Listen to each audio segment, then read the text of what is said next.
A while ago, no, actually the group, no, cited and discussed some case studies and application of strategic management, no, specifically, of course, for the graduate program.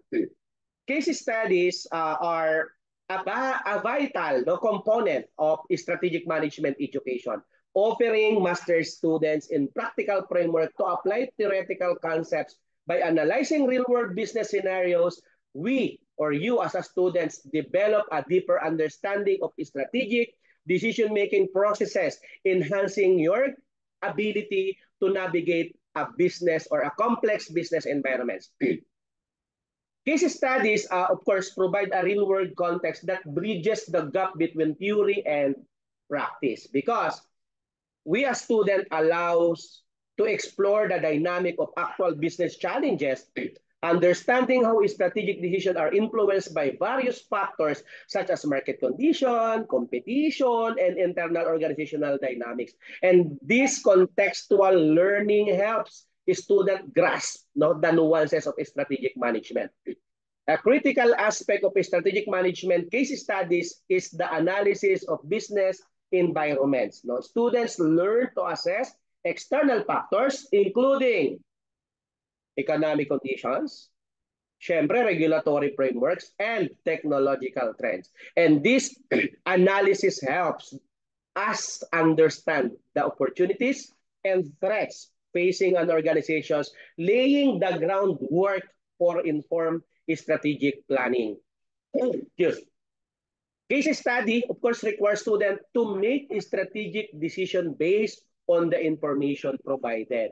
Because this process involves evaluating alternatives, considering resource constraint, and anticipating the potential outcomes of different strategies. So by stimulating real-life decision-making, case studies enhance critical thinking and problem-solving skills, preparing us for a leadership role. No? Beyond decision-making, case studies also focus on the implementation and execution of strategies.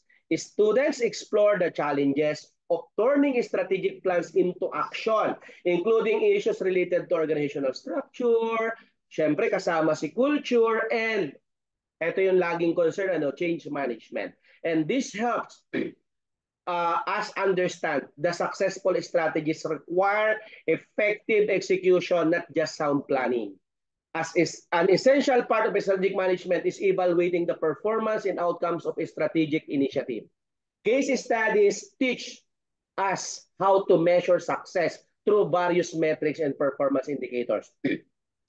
This evaluation process reinforces the importance of setting clear objectives and continuously monitoring progress toward achieving strategic goals. Now, case study often cover a range of industries, exposing you to sector-specific strategic challenges, whether it's technology, kahit pa yan ay healthcare, finance, or manufacturing, each industry has unique strategic consideration. Take note of that. By studying diverse cases, we gain a broad perspective and the ability to apply strategic management principles across different contexts. Case study provide valuable lesson from both successes and failures. Analyzing successful strategies help us understand best practices and effective approaches. Conversely, studying failures allows us to identify pitfalls and avoid common mistakes. This comprehensive learning approach equips us with a balanced view of a strategic management.